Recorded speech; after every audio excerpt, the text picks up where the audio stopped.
Hello students. Today we are going to start our first topic of coordinate geometry. The topic name is distance formula, and let's understand that from where this distance formula has come. We are going to derive this formula, and in the exercise you will use this formula in the questions. And now let's see how to derive this formula. For this formula, we need a Cartesian plane. Basically, we'll take the first quadrant of Cartesian plane, and we are going to take the 2 points, point P and point Q. The coordinates of point P we are taking like x1 comma x2, x1 comma y1, and coordinates of point Q are x2 comma y2.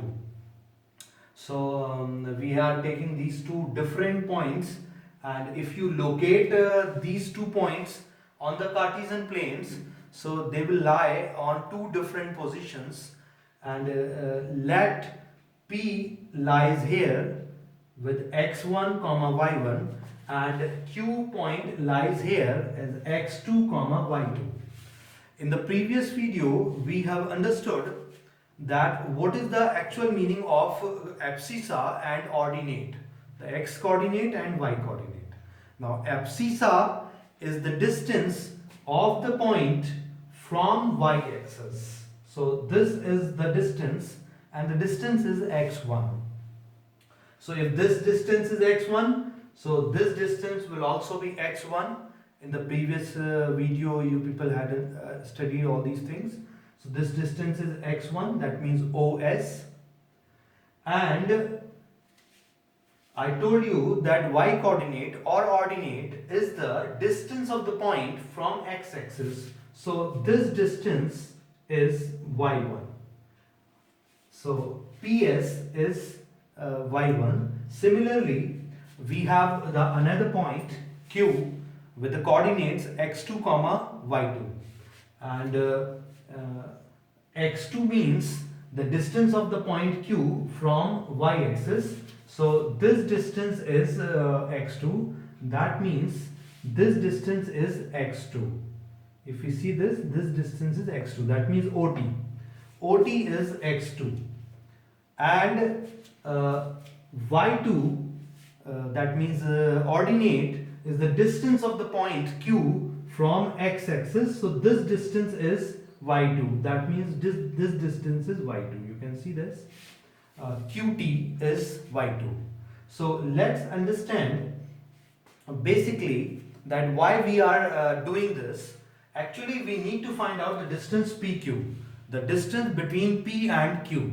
So the distance PQ we are going to find out, and as we have drawn the line parallel to the x-axis and parallel to the y-axis from point Q, so we can see this. These two lines are intersecting at point R, making PQR a right angle triangle. So PQR is a right angle triangle, and we are going to find out the hypotenuse of this right angle triangle. So if we want to find out the hypotenuse, we need perpendicular and the base. Yes, we can use the Pythagoras theorem and we can find out the hypotenuse. But we need two things, two other sides, perpendicular as well as the base. So let's find out that how much is the PR and how much is the QR. So you can see this, as I just told you, that OS distance is x1 and OT distance is x2. OS distance is x1, OT distance is x2. So how to find out this ST? You can see this. How to find out this ST? Yes, ST is OT minus OS. That means x2 minus x1. And you can see this ST is equals to PR also. So ST is equals to PR, and PR also x2 minus x1. So we have taken out the one side, that is PR, is x2 minus x2. Similarly, we are going to find out the second side, that is QR. You can see this PS is y1. As I just told you that PS is y1 and PS is equal to RT. So RT will also gives you y1. And QT is y2. I told you. Now how to find out QR? QR you can find out by QT minus RT. QT minus RT. QT is y2 and RT is y1. So we have taken out the other side also, QR, as y2 minus y1. So in a right angle triangle PQR, we have got the two sides, the perpendicular as well as the base, and now we are going to use the Pythagoras theorem. Yes, this is Pythagoras theorem. Its hypotenuse square is equal to the perpendicular square plus base square. And now we are going to put the value of PR, and the value of PR is x2 minus x1. Square is there, and QR is y2 minus y1. We'll put the value of QR also.